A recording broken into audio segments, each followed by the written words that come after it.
So there is a teacher in Craig, and they always say no, but I'm like, seriously. How about one that taught at Valley Middle for a million years? No. I'm adding you right now. I didn't met you yet. Yeah. Valley Middle had Mr. Ozzy for, I was there 83 to 88. Yeah. He was awesome. Yeah. I don't remember his first name anymore. He was awesome. Yeah, they like the one in the town where I was, but it was funny because I was married to a teacher, so you know everybody always kept asking for gas. No, he doesn't pay, you know, I don't know. We ever freaked the back or anything, but yeah, sure. Yeah. I did,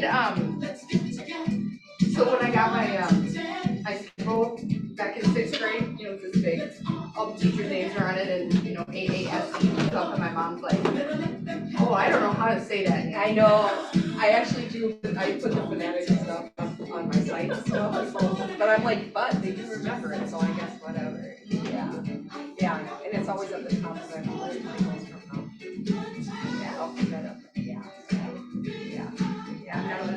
I was in the middle of the alphabet, not at the end. Yeah. Or close.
I have a friend in Rotary that when we were remodeling our kitchen, our bathroom, I mean, was harassing me about locking it. Look at that. Thank you. So don't check the pockets. I've been digging Fingers forever. deeper, scissors deeper. I've been to the bank, I've been to the car, I've been under the car, I've been everywhere else. I'm like, where would I put it? In a pocket. What was I wearing? Honey, I almost got free glasses. All right. Oh, Thank you for the beautiful quote, honey. yeah, I looked at the receipt, 2018. So, this friend is always teasing me about having let Eddie out of the bathroom yet. And I'm like, well, there's a bright one. There's a bright one. There's a bright one. There's a bright one. I know. So he's been let out of the bathroom for a couple years now, but now we're remodeling the kitchen. So he's like, have you let him out of the kitchen yet? So I'm gonna tell him that I let him out to go to work, but his shock collar's gonna go off and he's not back in the kitchen. You should take a picture of all of them. And just say, keep this stuff. Matt Weber. This guy. Stripes. I'm never letting him out all this good food. Misha. Steve. Emily. I was like, my husband's not here. Misha. Steve. Yes, but He's that's the my man. husband's He's name, not called Steve. Who's Steve? Monique, how are you? You walked in the door.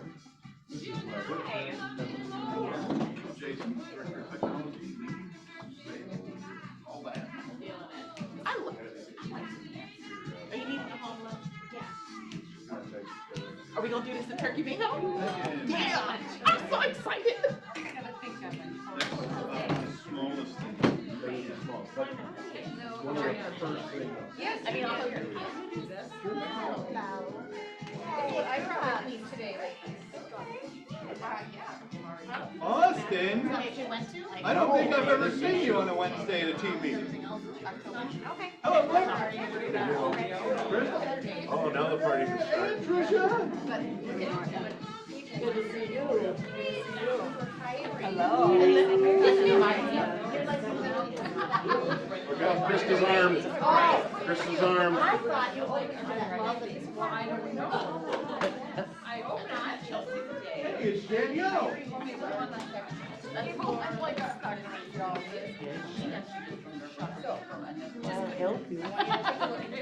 Just because I would doesn't mean you have to find it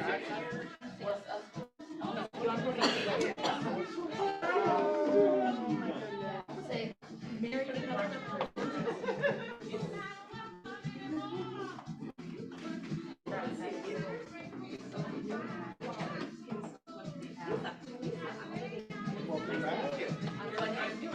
Where? In your name.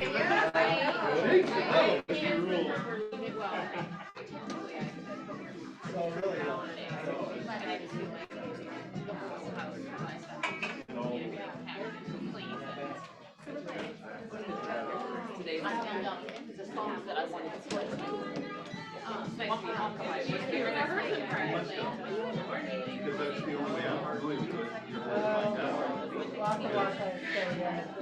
You gotta have one.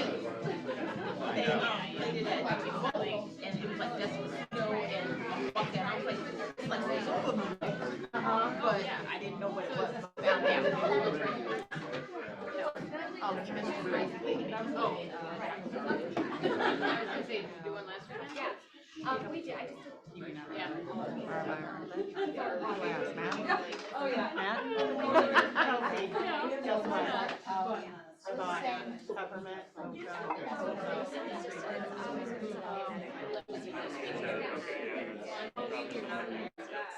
Okay, right, yeah, right.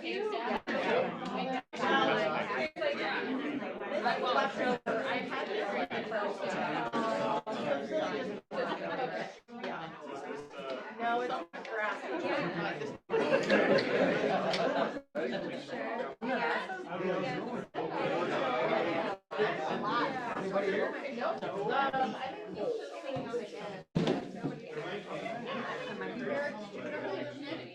did, yep.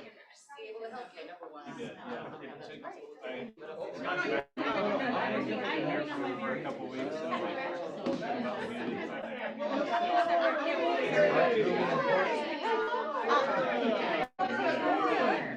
How much land? More land. M-O-A-R, more land.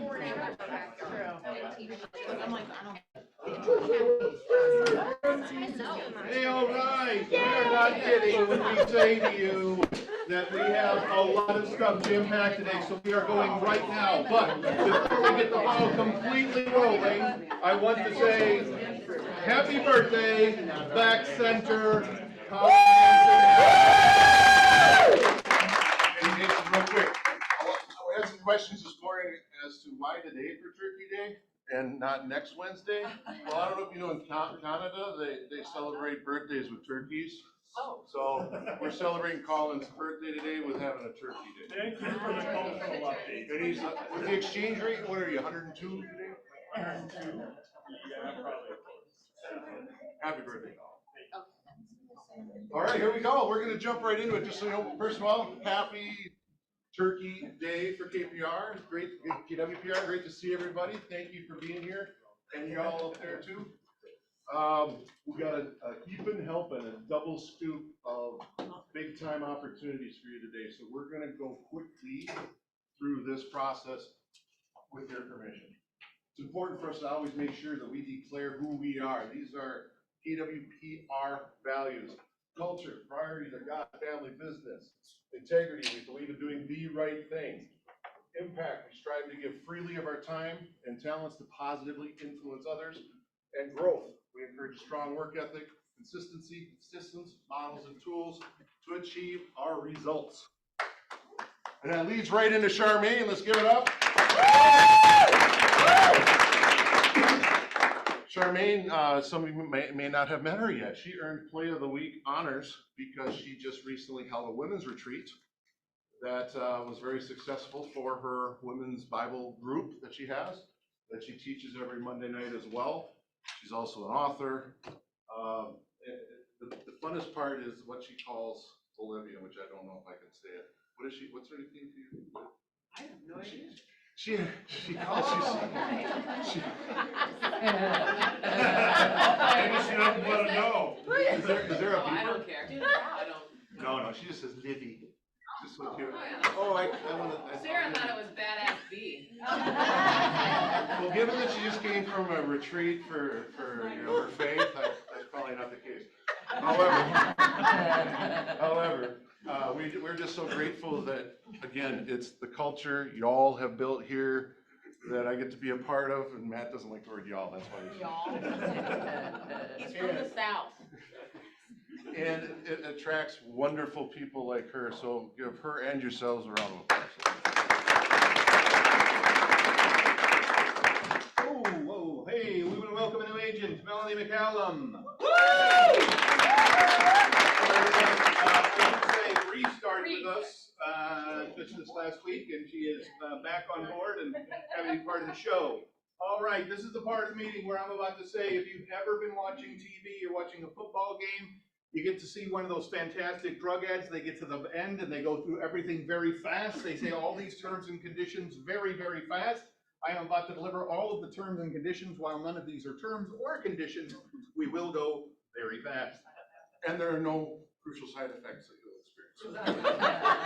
Bingo, let's build something. Hey, we are working on a contest. That is fantastic for you to help us recruit people into the Market Center. There are a couple things you need to do to get an entry into the contest. First thing you can do is you can send a text to Jamie or Danielle with the name of a person and include the other person you are helping to recruit in the text, so it is a three-way text, and you will get an entry into the contest we are having. There are 3 prizes, the grand prize being 2 tickets to Family Reunion, where you might find Mel Robbins, or you might find some other guy, we call him Mr. Banana Hands where I'm at, but Tony Robbins.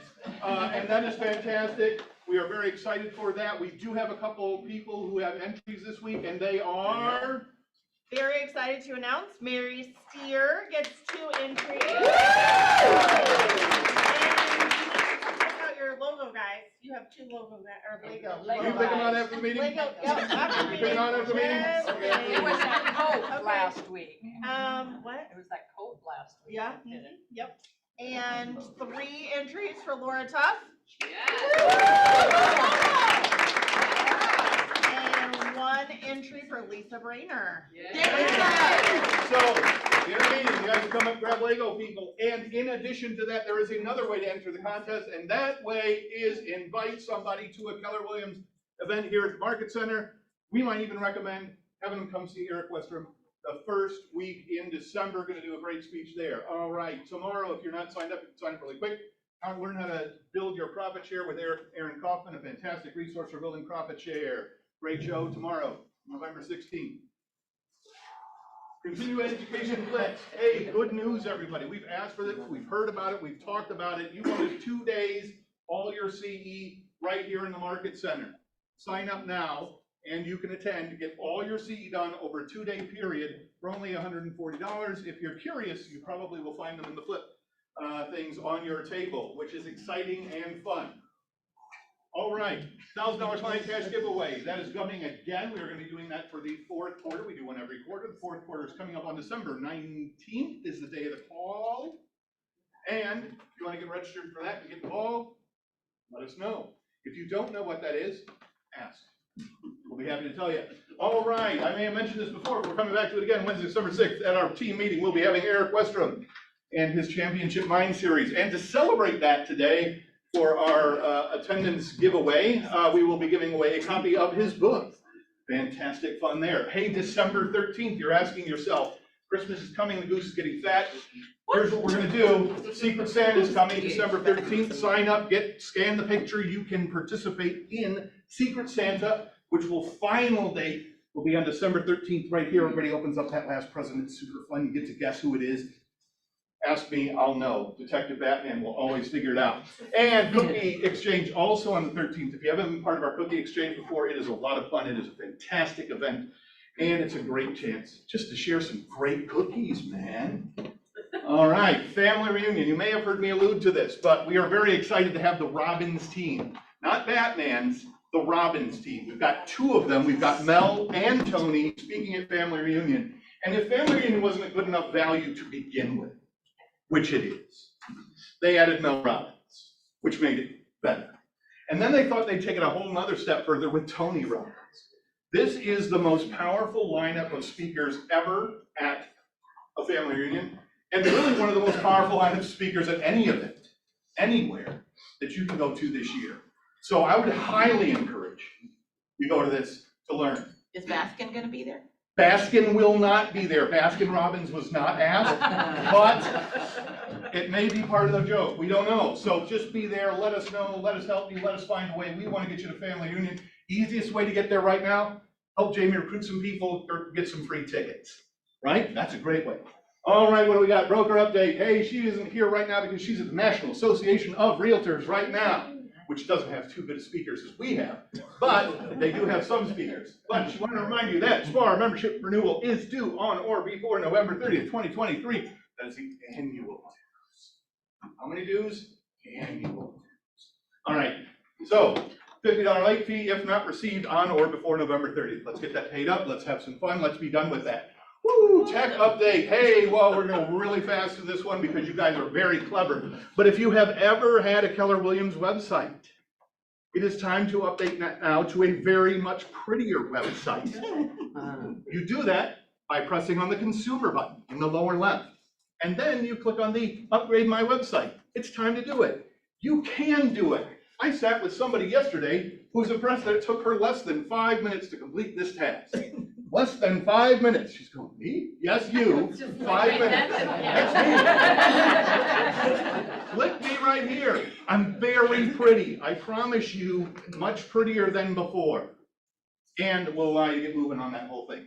And if you're really interested, first week of December, we'll be doing a class on how to do that. Yay! All right, with that in mind, I got Brian and Drake coming up. They are fantastic. They're going to tell you about buy downs, but I do have one request for all of you. If you have a question for Brian and Drake, and some of you might, and some of you will, let's ask them after the meeting. Their little room is right around the corner. Oh. We're in a little bit of a hurry. All right. Important thing. Boom. All right. Right one to the next one. Had a lot of agents ask me, okay, about buy downs, but getting creative on their listings and how can we maybe use buy downs to help sell a listing that maybe has been sitting there too long. All right, so I just want to quickly go over buy downs again. As a purchase price, basically what's going on is, where are we at here? Note rate of 6.5. All right, first year, a 2-1 buy down. All that's going on is the first year, it's 2% less. All right, what's going on there is that's $700 cheaper for the buyer that first year, every single month. All right, now this is on a 600 grand purchase price with 5% down. All right, so all that's going on there is times 12 is $8,500 that goes into a pot, all right, for that first year. So every payment is supposed to be, where are we at here? $4,400. Well, they're only paying $3,700 that first year every month. So that's a savings of $700. So somebody's got to pay the $8,500, and that's what the seller's going to pay. All right. Year 2, now it's 1% lower. Now it's 5.5% for every single payment. So now their payment's only $4,100, artificially lower by $366 times 12 months is $4,300. All right. So what we're going to do is have the seller pay $8 grand plus $4 grand, basically $13,000.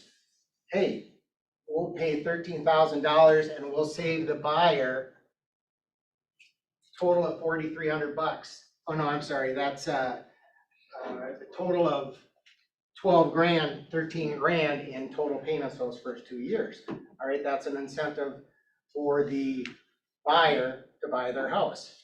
All right, there's a lot here, but we'll go through it fast. So now, what do we do? Okay, hey, it's not selling, let's just drop the price.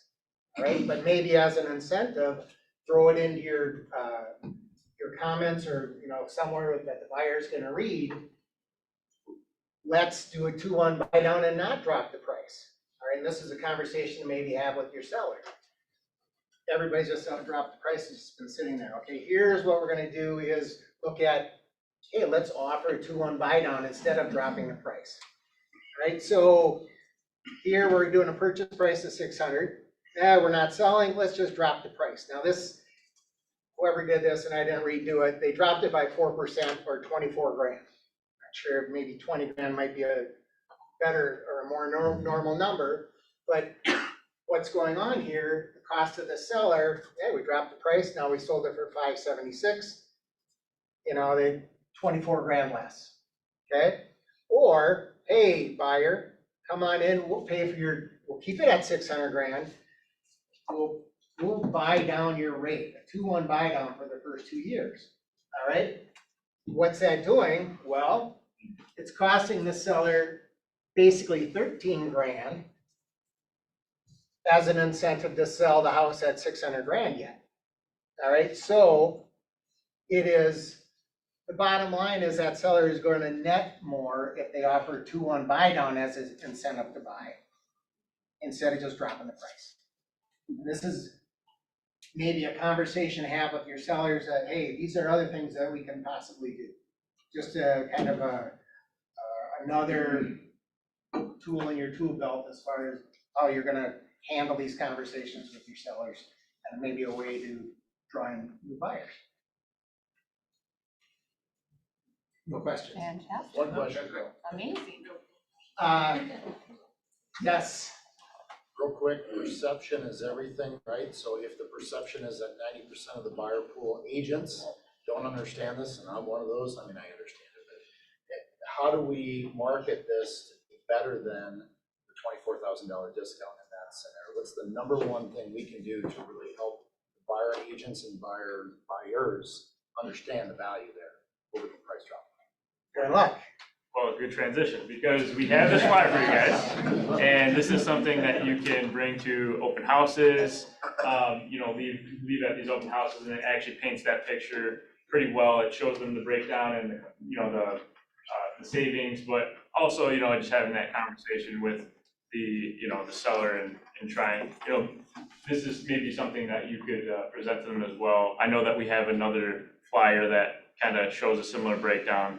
That might be useful too, so maybe we can connect after this and kind of run that by you. But this for sure, if you guys are interested in this, you know, feel free to stop by our office or email or call Brian and I, and we'll get this ready for you right away. It's pretty simple to make, and you know, we can make this listing specific, obviously. So just let us know, send us a property address, and we'll get this created for you. So that's all we got for you guys.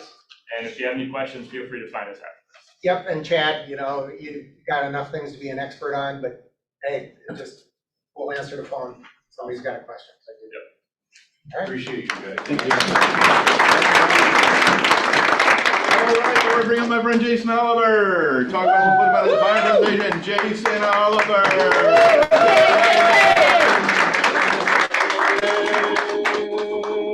There. Good morning. Good morning. It's so weird being in front of your peers, right? Well, just real quick, it's so special, says so much about the culture that our wizards are letting us go behind the curtain. So this is a very special opportunity, and we'll set the scene, act one, scene one. We're meeting for coffee, and he's gonna give me a spiel. All right, that's it. Ready? Yes, sir.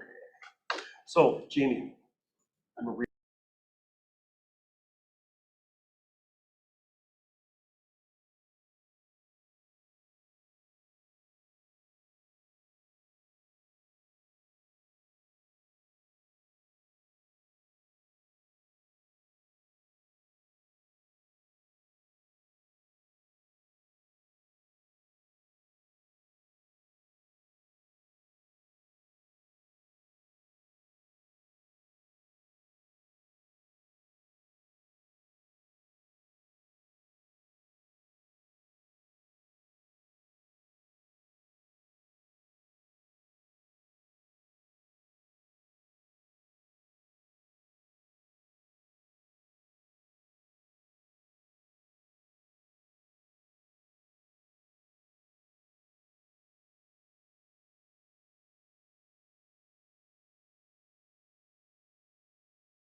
3 beds, 2 baths.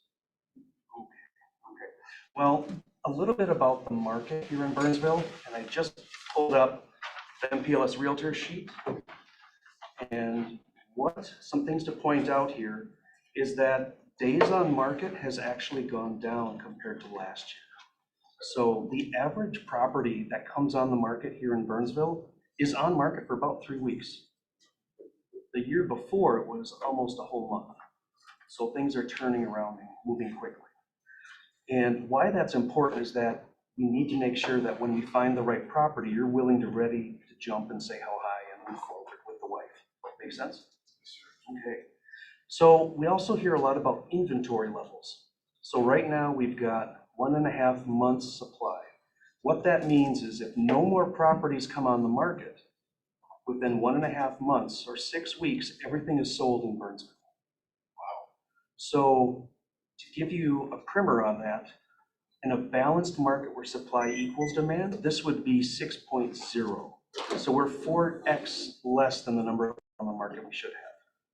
So you can see that importance of that. So, yeah. And so moving forward, have you met with a good loan officer yet?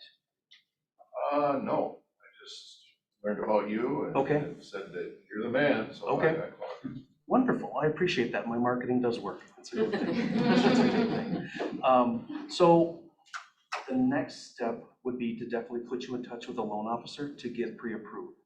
Because once we're pre-approved, then we can allow to start seeing properties immediately. Because that allows us to jump right to the offer when we find an ideal property. You can't go look at those two. Well, we could. We certainly could. They're right down the street. But we really want to make sure we start at least that process of pre-approval process. So that makes sense? Oh, yeah, well, Oh, yeah. she's itching, boy. Good. Yeah. Good. So I guess putting it back into your lap, what questions do you have for me? Well, I guess, we're unfamiliar with the process. It's the first Okay. time we've done this. We've either rented or lived with the folks for all this time. Okay. Travel a lot, so, like I said, I thought, go look at homes. I do know, obviously, mortgages happen. Yeah. I don't fully know what your role in this is. Okay. I've just been told that you want someone representing you. Absolutely. And that's a great segue because have you ever heard of Minnesota agency? Oh. Okay, so you found that a lot of people don't understand what agency means and how I represent people. So agency, this is a disclosure only. This is just to display what and how my actions are for a realtor. I can represent sellers. So if someone owned a property, they wanted me to sell the property, I would list it and work on their behalf. Okay. What you and I would be doing would be to represent you on the buy side. So your needs would come first. Even though I'm an investor and I'm always looking to buy properties, once you go under contract and start agreeing to work with me and I agree to work with you, your needs come before mine. The third one is dual agency. And this is very important in the fact that I'm on part of an office that's 200 lovely and talented realtors as well. And so we have off-market properties and other clients who are looking to do real estate transactions. So by agreeing to work with dual agency, it's your choice. We can give you the most bang for your buck and the biggest search criteria for that. And then lastly, I can also be a facilitator, where if, let's say, grandpa and grandma owned a property, they want to get in their children's names, I could be brought in and facilitate that transaction. So those are the 4 ways I can help people. And then the next part, I call it the Boy Scout rule, but I am loyal to those who choose to work with me. I'm obedient. So if we say we're going to meet somewhere at 11:21, guess what? I'm going to be here at 11:21. I operate on full disclosure, so I don't hold secrets from those who want to work with me. If I know something, I'm going to explain it. And I operate on full confidentiality, which means what's said between us stays between us. I'm not writing a book, I'm not filming a movie. Right? That always gets it. And then reasonable care. I will do everything within reason to take care of you and your family in this transaction. Now, if you call me at 3 in the morning, I'm not going to answer my phone, but at the next business day. So, within reason. And then lastly, this is the most important thing, accounting. If it's not signed and accepted and written and delivered to all parties, it doesn't exist. There is no he said, she said. That's why everything is written down. So at closing, when we find the right property, you're ready, you get the keys in your hand. Right before that, you're gonna have a stack of papers to sign, and sign again. So that's how that works. Yeah.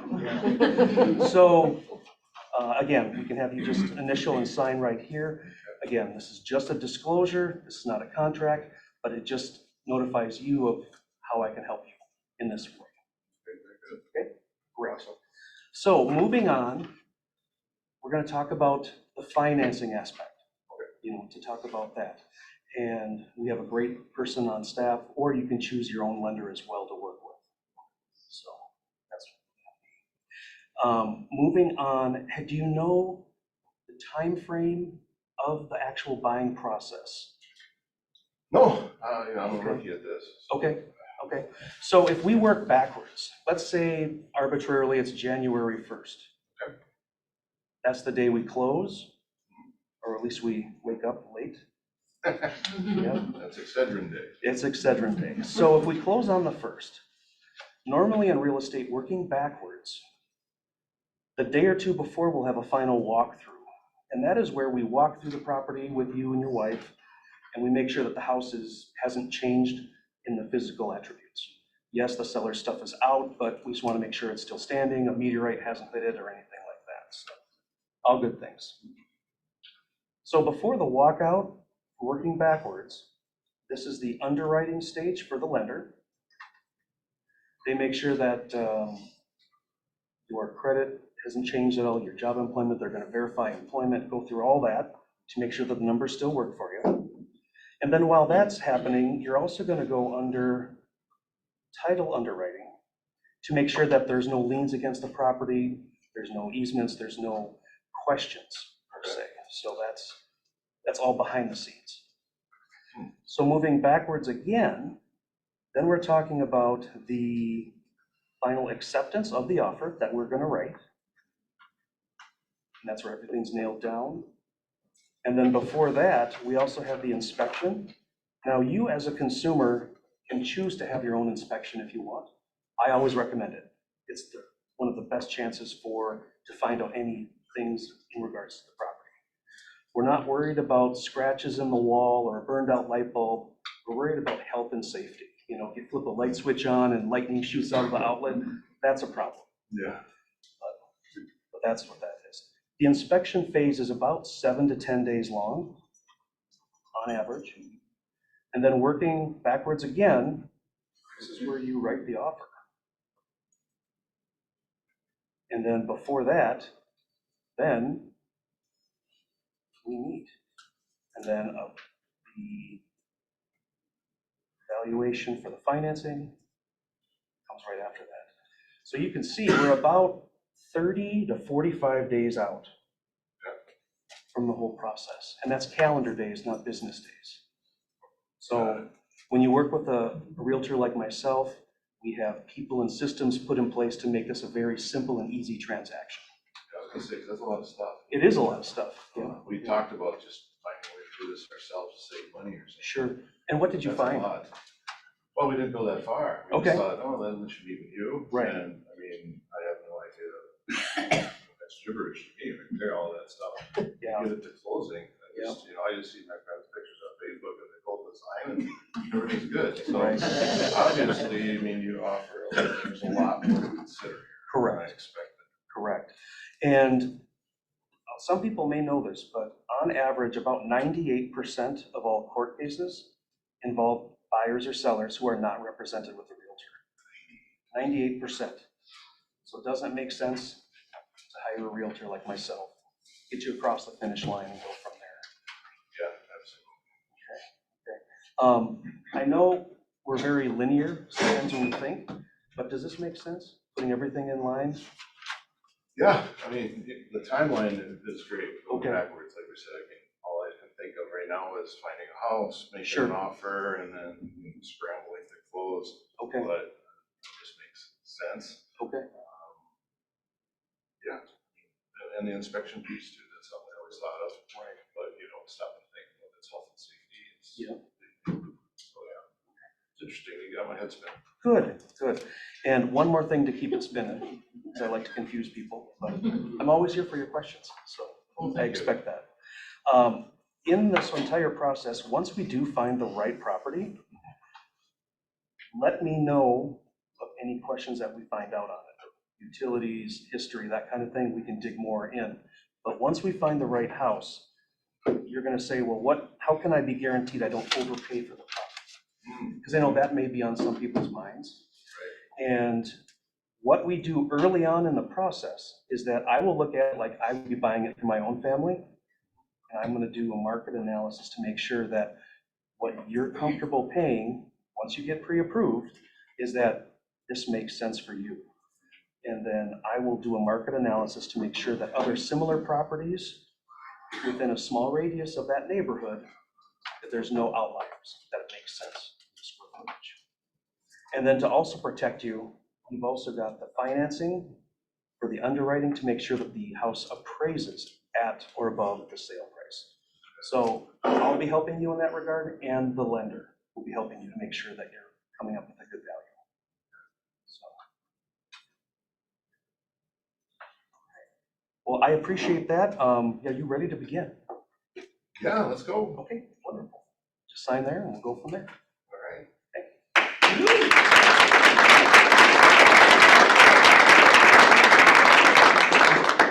Real quick, we don't have a lot of time for like questions and such, but anything that you want to share about what you just did from your mindset going in? So, number one, never meet at their house. Meet in a public place. Do a background check through Forewarn before you meet anybody. It's always safe. Other things is I don't really bring a lot because some buyers get so bamboozled with a big stack of papers and they get scared, especially if I'm hanging onto a pen. This is like a sword for some people, so I try to put it down. An orange marker doesn't really do much either, but what I have found is that a lot of buyers withhold information. And so it might take 1, 2, maybe 3 times to meet or over the phone or texting or emails to really get through their protection layer. And once they open up and they start sharing about their true needs, wants, and desires, that's when you can really hone in on things. The first thing I do after meeting with someone is I send them a follow-up text and email saying, hey, congratulations, I'm super excited to work with you. I automatically set up an automatic search, because once we start sending them properties, it's like, oh my gosh, this guy is doing stuff for me. Well, it's the Ron Popeil real estate. We set it and forget it. But that's what's going on, is we're always showing value for our people that we work with. And then a day later, I send a text or call or email, depending what they prefer, for a communication, to make sure that they got the email.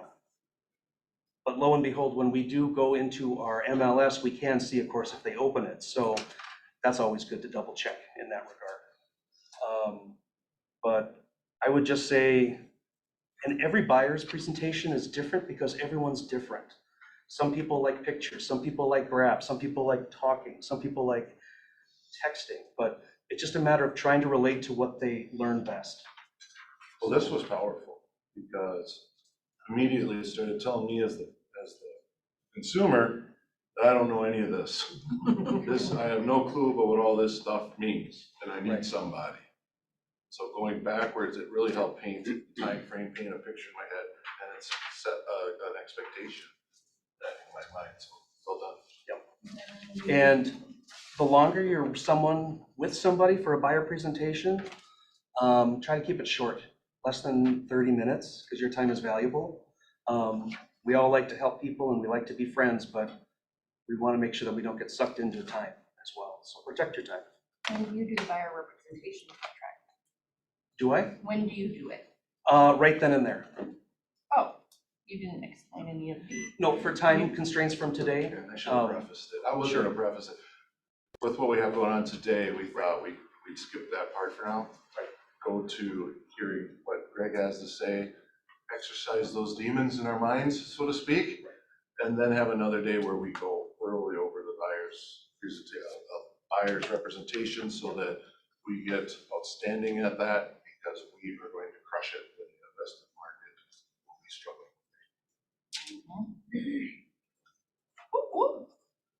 I kind of prepared you, we talked the other day, what if a buyer says, do I have to pay your commission? That's a good question. Minnesota, and I'm sure you're referring to the legal thing that you've heard on the internet and other places on TV and such. It is a lot bigger than I'm prepared to even tackle because I'm not a lawyer. But what we have found is that Minnesota is one of 12 states that is not currently in that court case. And we've been doing a very good job working with buyers and sellers with full disclosure and a full breakdown on the seller's estimate of who pays what. So to answer your question, as a first-time buyer or people looking to buy a property, as it is right now, the sellers pay the commission. And once we find the right property, I can instantly show you what we've already negotiated with the sellers, what they are willing to contribute towards your commission being paid to me for my services. Does that answer your question? Yeah, thank you very much. Awesome. Well, let's let them off the, wait. I was just gonna make an observation. I counted at least 5 embedded commands of asking for the business. Did you guys hear that? When I started, keeping track. So good job on, doesn't it make sense to hire me? And wouldn't you agree that you should choose me? And Right. I'm the realtor that you need, so. Yep. Good job. And how often does HHG, for those you don't know, he is with Her Camp Home Group, how often do you guys practice those types of things? 5 days a week. So that doesn't just happen, that's reflex. Let's give him a round of applause.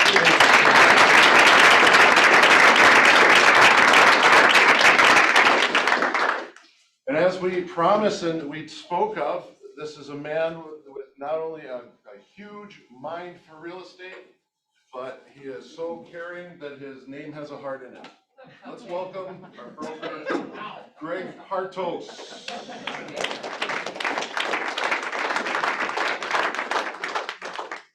Good morning, everybody. Hi, Always appreciate coming down here and Turkey? and always getting a free meal out of the deal too. That's the best part. Whatever Tuesday I pick, it seems like you guys have a lunch, so I appreciate that. For those of you that don't know me, my name's Gregg Hartos. I'm the broker with Keller Williams up in Maple Grove, and I've been supporting Olivia and your group since 2012. I'm your Wisconsin broker here in this office as well. So, Melissa does a great job, and she's in Anaheim this week for the National Association of Realtors convention. So first question, has anybody been living under a rock? Not aware of the lawsuits that are going on? And by the way, the first one was Missouri only related. Missouri homeowners sued the National Association of Realtors, Berkshire Hathaway, which up here is Berkshire Hathaway Real Estate or Edina Realty. I mean, that's how you'll know most of their offices. Anywhere, which is Coldwell Banker, Century 21, Sotheby's, Corcoran, Better Homes and Gardens. They encompass all of those companies. Keller Williams and Remax. Remax and Anywhere, which is the Coldwell Banker and Century 21 brands, settled already on those lawsuits before it went to trial. Anywhere agreed to pay $83.5 million. Remax agreed to pay $55 million. Now keep in mind, that's to cover the one lawsuit that they're in and an MLS lawsuit that's out east that's kind of been settled for $3 or $4 million. So the next big one coming up is the Morrill lawsuit, and that will be held in Illinois, and that is actually a Minnesota homeowner. It was a home seller and a home buyer. And they're all basically suing over the same things in that they're colluding that from the National Association of Realtors down and between brokerages, we have all colluded to set our rates and keep our rates at those inflated rates. So it's about transparency. Now, as Jason mentioned earlier, not every state does real estate the way Minnesota does. In Minnesota, we have an agency disclosure. In Minnesota, you have options as to the type of representation you want to have in your real estate transaction. We have buyer rep agreements, which talk about compensation. And right in our buyer rep agreements, which is part of the lawsuit, it says part of the lawsuit, the settlement that's going on, states that we have to note that commissions are negotiable. Well, both in our buyer rep agreement, and that's on line 21, and in our listing contract, and in our showing and compensation agreement, they all say this: the compensation for the purchase, lease, rental, or management of real property shall be determined between each individual broker and the broker's clients. So what that means is, as a brokerage, we can set what our rates are and go out and allow you to market your services to consumers. And as long as it meets the minimum of the brokerage, and there are some people that are charging more than what our minimum is, because they value their services differently, we allow them to do that. We don't have to negotiate with somebody that comes in and says, look, I only want to pay you 2%, Steve, and that's it. Steve can say, thank you very much for the opportunity. We're not going to be able to do business together. Have a great day and move on. So nobody can dictate our rates to us. You should not work for free. And if part of this settlement and these lawsuits comes out, or the decision of the Department of Justice, in theory, you could have a buyer that says, I can't afford to pay your compensation, right? I'm a VA buyer, I'm an FHA buyer, I'm a minimum down conventional. I've got next to no money. I've got enough for the down payment, maybe a little bit for the closing costs. The seller's going to have to help me, but I've got no way to pay you. Okay, so in your compensation agreement, you're going to hope, or in your buyer rep agreement, you're going to hope that the seller and the listing broker, builder, FSBO, whatever, is going to offer us some compensation. But there may be a case where a seller says, I ain't paying you either. Now the dilemma is, what do you do then? And we're going to try to work out some of those solutions. You guys have a worksheet. Do you want to pass these around? Would that be okay? Now this isn't, I'm going to prepare this in a more professional looking, I just put this together over the last couple of days. This will be a great worksheet when you sit down with your sellers and they're wanting to discuss compensation options for you and their buyer's broker. So we'll get to this in a minute, but I wanted you to have a copy of this. I'll clean it up. It'll make it look prettier. You might need to do it on every seller that you have. You might only need to do it occasionally. A couple of things I will let you know. We take monthly payments from the buyer?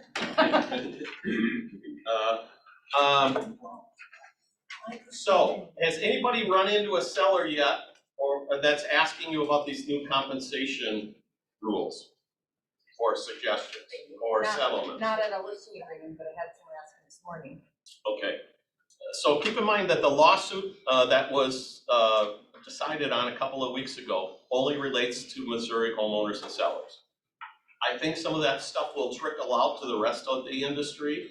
And again, because we have listing agreements, and if everybody remembers your listing agreement, you negotiate the commission up front, right?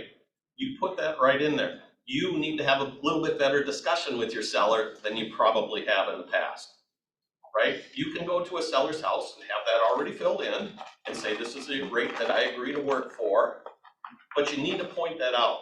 And I know sometimes some of us do, hey, here's the form, Krista. Read it over, let me know if you have any questions, otherwise sign and return. We need to start having better discussions with our sellers about the compensation.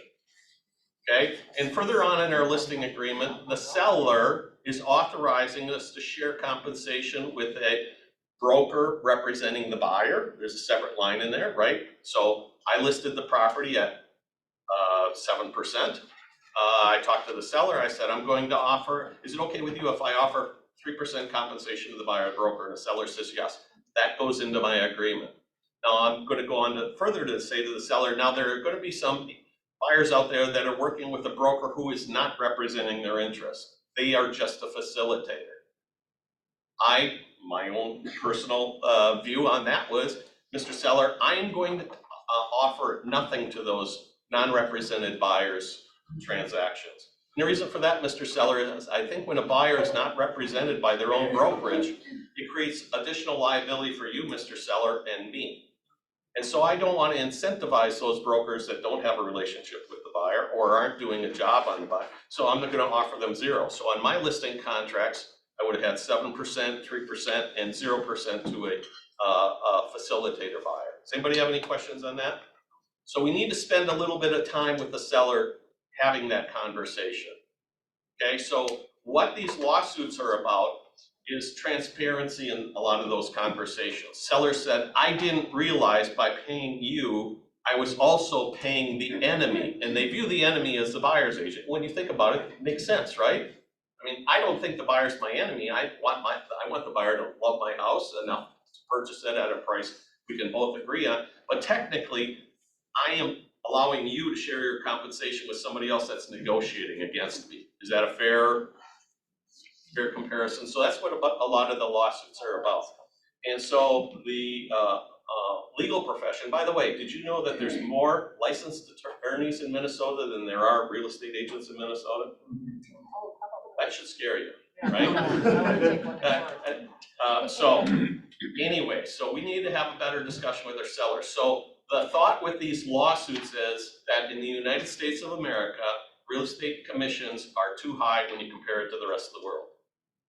And they use Australia as an example. Well, in Australia, they don't have buyer brokers, right? You're generally working with the listing agent on every transaction. And so, right, you're not employing somebody to work on your behalf. And you guys do a lot more in a real estate transaction than most agents in other parts of the world, and almost all other agents. I mean, if you look at our purchase agreements, you look at the education you need to have, the experience that you gain over the years, the fact that you can represent buyers in transactions, that you can just exclusively represent sellers. There are some brokers that will list properties but never do a dual agency transaction. If a buyer comes to them and wants representation, they'll say, you need to work with a different agent because I am only going to always represent the sellers. There are some brokers out there that only represent buyers. They will not take a listing. They will not list their own mother's home because they only work with buyers. They only work with that side of the aisle. And does anybody think we don't have enough competition in Minnesota in terms of real estate agents? There's roughly 22,000 of us. There's probably, and I'm trying to get the number from the DOC, but I can't get it from them. There's probably over, I'm gonna guess, 700 different brokerages in the state of Minnesota. There are lots of brokers that have tried this business at varying rates, low and high, and have not found success, right? There have been some, what we would call discount brokers. I had a friend that owned 2 Help You Sells. He now owns 0 Help You Sells. They come and go. At the fee structure and the services that they were providing to people was not a successful model in Minnesota for him. And he's a guy that's got more than enough money. He could have ran that business unprofitable for the next 30 years. So it wasn't a money deal to him. It was just he had a business that couldn't survive at the rate structure that he featured. So part of the question is, why do commissions all seem to end up in here? You know, it's probably a pretty tight range, and I think what a lot of people have found is, I can't make money below here and be successful and provide service and build my business. And over this rate, I'm probably getting a little bit greedy, and that's why the numbers have settled out here. There are a number of different models, right? Large brokerages, large franchise models, that have determined what it takes for you to be successful, you to feed your family, and you to have a profitable business, but also for the brokerage to have a profitable business. And the fact that rates seem to fall in here, I think, is a coincidence. I mean, if you went to get an oil change within 15 minutes of here, I think you're gonna find most of the oil change guys are gonna be in that same range, right?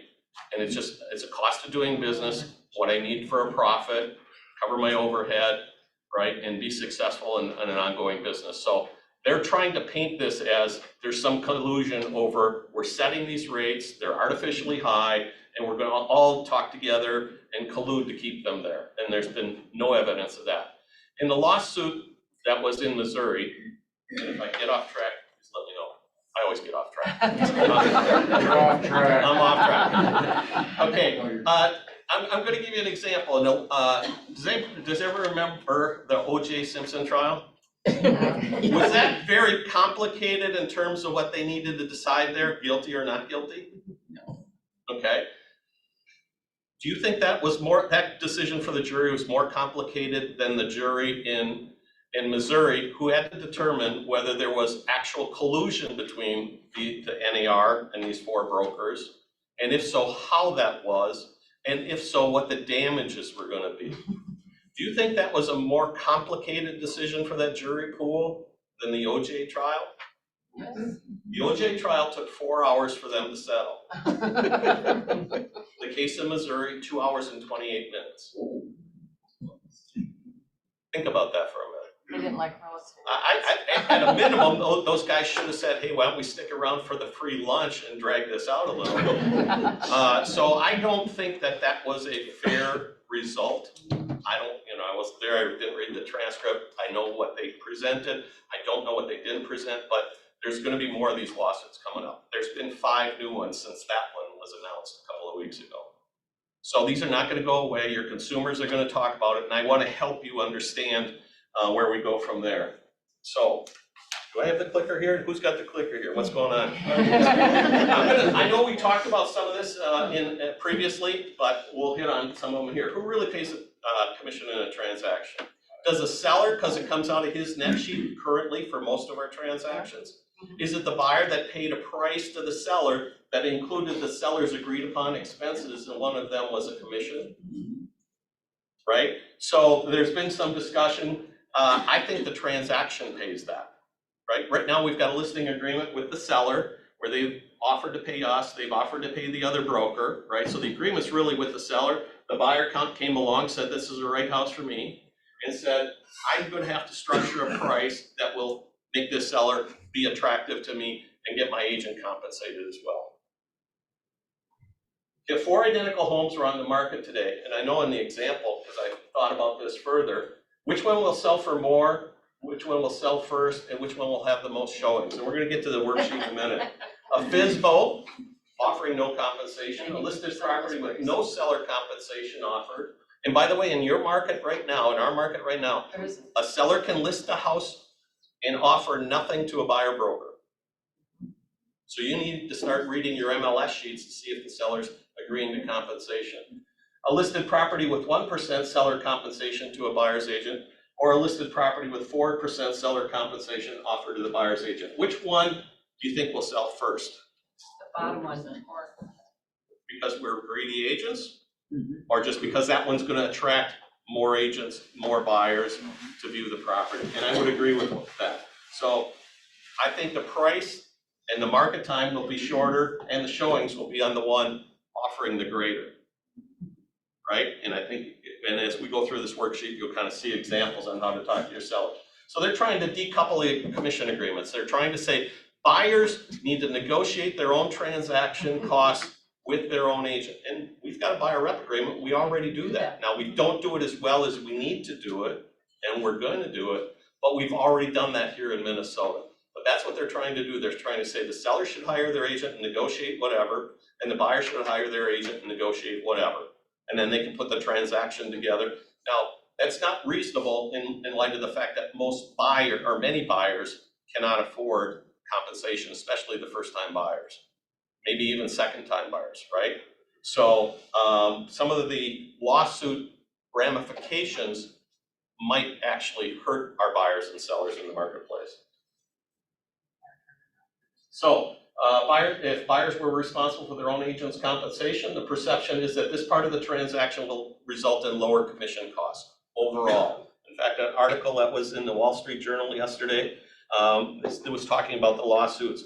In a more competitive marketplace, we believe the commission rates will come down to 3 to 4% total from the 5 to 6% with greater variation from agent to agent. So that's what the perception and the desire this is to go down. We've already talked about some buyer-only brokerages, and we'll talk about more of that in the future. Sellers will have options, and there's going to be some competitors that are going to come up with different commission plans for them as well. I don't know that they'll be successful. I'm only worried about the people in this room and the people up in Maple Grove. The rest of them I don't care about. So I'm trying to prepare you for that. And we've talked about some of these points already. Buyers will have to choose from these options: fund their buyer broker agreement entirely out of their pocket, fund it partially out of their pocket with some of it coming from the seller on the MLS, fund it only from the seller's or the listing broker's offer of compensation. The buyer might choose to eliminate certain properties because there is no compensation offered. I can't afford to pay you, and if the seller's not paying you, and I understand I have this obligation to make sure you get paid, I might need to eliminate some of those listings from my list. When we do that, it's only after a conversation with the buyer. Krista, the reason I'm not showing you the house at 1234 Main Street, right? I know that's on your radar. Here's why. Remember, you have no money to pay me. We're expecting the seller to pay us, and this seller is offering to pay nothing.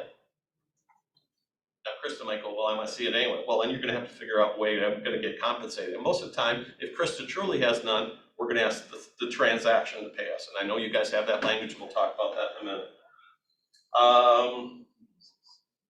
Plaintiff's attorneys want to limit agents' NER requirements. I don't think that the people in the class action lawsuit really care about whether we're members of NAR, the Minnesota Association of Realtors, and either Minneapolis, SPAR, wherever we are.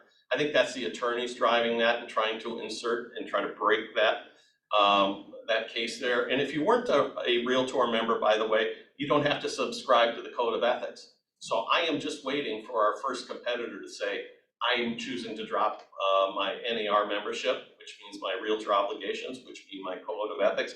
I can't wait to sell against that guy at a listing or a buyer rep agreement. Exactly. So do you understand, Mr. Seller? That agent doesn't have any ethical obligations to you. Is that making you feel comfortable about working with them? So I think that's goofy, but it's in there because they're trying to break the chain of power there. What do I do now? Brush up on your agency disclosure presentation skills. I teach the class, it's recorded and available for you. I'm more than happy to come down and just work through that first, because that's the most important document, whether you're going to work with a buyer or a seller. And then the second thing is fine tune your buyer representation conversations. You need to talk to them about how you get paid, right? It's unethical for you to say, hiring me and it's free to you. Now, in theory, it might not take any money out of their pocket, but if you're expecting to receive a penny or more of compensation from anybody on that deal, you can't offer your services as free. Now, that's actually been in the Code of Ethics for a number of years, but there are lots of agents that say, hey, you can work with me, it'll be no cost to you, right? Or it'll be free. No, I'm expecting a check at the end of the day. So we're gonna have conversations about that. I think you need to showcase and tune up your value proposition. What can I do for you? Because otherwise, here's what's going to happen.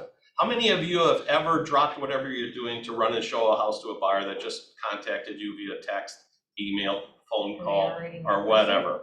Are they already our person, or are they random? No, this is just Cold call. Joe Random, Oh, cold heck call. no. Drove by your listing or an Edina listing, and I'd like to see it. I think, I have okay, Steve, great, we have at least one honest guy in the room. at least once in 30 years.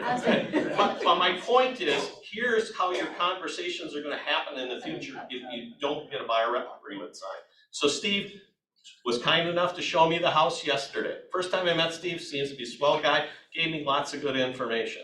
Steve followed up with me today and said, Greg, what'd you think? I said, awesome house, Steve. I think I'd like to write an offer. And then Steve says, well, that's awesome. And oh, by the way, Greg, I would like to be paid. And I said, well, what are you thinking, Steve? And Steve says, well, I probably should have said this yesterday and probably presented this to you yesterday, but this is a $400,000 house. I'd like to collect a fee of $10,000 on this transaction. And I go, wow, Steve, hold on. How long were we at the house yesterday, Steve? A half hour? No, a half hour? How long do you think it'll take you to write up an offer, Steve? Just pick a number. Hour? And then you're gonna present my offer? Steve, 10,000 sounds pretty rich. In fact, I just saw a Facebook post this morning, an agent is advertising that he'll write up offers for $2,000. So Steve, because I met you already, I think you're a swell guy, I'll give you $2,300, but Steve, your request for 10,000 is just crazy. So we're going to want to get our buyers under contract sooner, and while you can sell your value, and while you can sell your cost to them, right, or to the transaction, so they're doing this, so you don't get stuck with that phone call, trying to throw out a number or a percentage and having them start going. And they don't understand, I mean, whether you show them one house or 50 homes, getting a purchase agreement signed is part of the battle, right? Getting it closed and everything else. And how many of you have ever, had to to write 3, 4, 5, 6, 7 offers for buyers. Right? I know too many agents, and I read the DOC complaints and the violations, too many agents are running around without giving agency and without having them under a buyer rep agreement and understanding agency. So we need to do better on that, and we will. And we're gonna give you the training that you need. I'll come down here and hammer it into you or whatever you need if we need to. So educate your buyers and sellers on compensation offers. Now, if you want to flip, and I don't know if I have another slide. Nope. Am I running? Am I good? You got a little worksheet in front of you. This is, so you're meeting with a seller that says, hey, I read about all these lawsuits. I'd like to talk about my commission options. I like paying you because you're a swell person, but I'm not sure who's going to be on the other end of the transaction. So why would I want to agree to pay them anything? So this is a conversation you can have with the seller that says, I heard that I can put my house on MLS and offer no compensation. Yes, you can. Right now, as a listing agent, keep this in mind. Let's just say your normal listing commission is 7%. You guys are really awesome. You showed me your value. Your normal commission is 7%. So for a seller that says, I don't want to pay a buyer's broker, and you say, well, let's have that discussion. Is your seller going to expect you to reduce your commission from 7%? Yep. And the answer is yeah. Well, is there a possibility you're going to be the buyer's agent as well? Mm-hmm. Is it a possibility one of the buyers you have under contract that already owes you compensation is going to be? So I'm going to tell you, don't discount your commission off the top. Right? I don't know where this is going to go, and we need to think about it and talk to some attorneys and see where this develops. But this is a worksheet to your sellers to show them. Now, I want to read you this clip, and again, this was out of the Wall Street Journal. Northwest MLS, which is out in like Washington, Oregon area, since 2019, they have not required compensation on their MLS. So you have your listing on there, and there's no offer of compensation that's required. Okay. Since then, little has changed. 99.75% of sellers, and I think 99.75 is almost 100, right? I mean, that's the math when I was in school. Continue to offer compensation to buyer brokers. So less than 0.25% are saying, let's put the listing on the market and not offer any compensation to a buyer broker. And 95% of those are offering compensation exceeding 2%. So even though this has been tested in a big, sophisticated market, not much has changed, but there's going to be lots of conversations. So I think if you took out this piece of paper and just walked the seller through quickly and said, Mr. Seller, first I want to give you, and I didn't put the numbers in here, but in the 13 county metro area, what percent of listings sold in the last year? Now, it's never 100%. Will you agree there's always canceled, expired, withdrawn listings from the market? So that number is never going to be 100%. And what is the average market time of all the homes in the market? Now, Mr. Seller, your property happens to be in Burnsville, so I pulled up those same stats in Burnsville. Did you know in Burnsville in the last year, 6% of the homes went off unsold? And so you would list 94% in there, and then you'd list the average market time for Burnsville. And then you'd say, Mr. Seller, so you're proposing, you want to discuss some of these other options. Let's just do that. Let's say, so the first one is, Mr. Seller, if we were to offer your property on MLS with a 3% plus compensation to buyer, what do you think if there were 100 homes in that price range, offering that same term as you, what percent of those do you think will sell? And I'm going to argue it's probably a pretty high percent, right? There seems to be an incentive for an agent to show the property, to keep a transaction together, to write an offer. And what do you think the average market time, Mr. Seller, would be? Now they're going to fill this out and give you whatever numbers, and maybe you even have them do this. And then you'd say, okay, what about MLS compensation of 2.6 to 3%? And I'm not sure if this is a price breaks I'll put on my form, but they probably are. Because right now, aren't there listings out there with 5% commission on them? There's builders desperate to get a house closed before the end of the month, the end of the year. They're going to pay a 5%. So there are examples of all of these. So, Mr. Seller, if we were to offer a little bit less to buyer brokers, do you think your market time would go up or down? What percent of listings do you think would go up or down? And I think as you walk through this transaction, the seller starts going, well, geez, if we get down to the 0 or 1-to-1, under 2, I think my odds are gonna, suffer. I think I got less than a 50% chance of selling my property. Now, how many of you want to take a listing right now with a less than 50% odds of selling the listing? How many of you would take my listing if I paid you a $5,000 retainer up front, though? Now, do you care so much if it sells or not?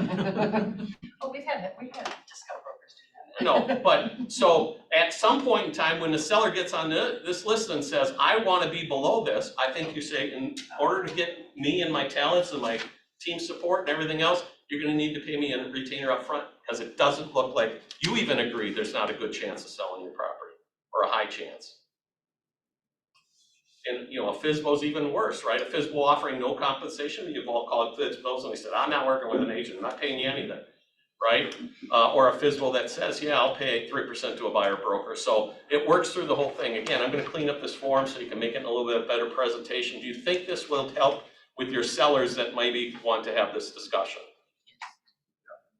Now, we're also gonna have to do this on the buyer's side, because there are gonna be buyers that say, I can't afford to pay you. Well, then maybe we can't look at every house. So we're gonna walk through all of those examples. Anybody have any questions? Yes? Just a sidebar, you can search in the MLS by the amount of compensation. And they are trying to limit us doing that. They are, part of the lawsuit is that you won't be able to do that. Oh. Now, I think that's stupid. You don't get to win on everything, right? I mean, you can't make me work for free. So if my buyer can't afford to pay me, then I'm gonna only show them homes where a seller will, right? So they're trying to limit some of those things too, assuming that you should show everything and work for free. Sure. Which is not the case. Anything else? I know I'm yapping too much, but I'm more than happy to come back and teach classes if that's what you guys need. And I think they're better in person than watching it on Zoom, because we can have questions. We good? Did you learn something? Yes.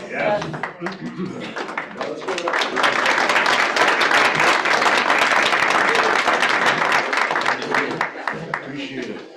Well, as you all know, now we have the potluck, then we have turkey bingo. So, thank you to all who have participated and brought such yummy stuff. And before we go, we have a drawing. Hold on, I just want to say one thing.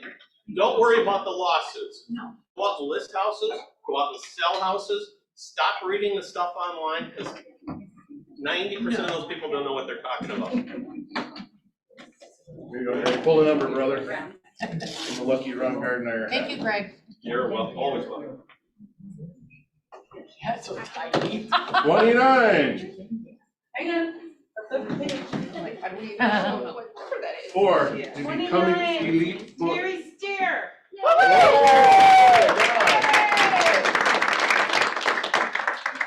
This is all the time someone that's such a. Oh, yeah. Thanks for that, present. All right, what do we do?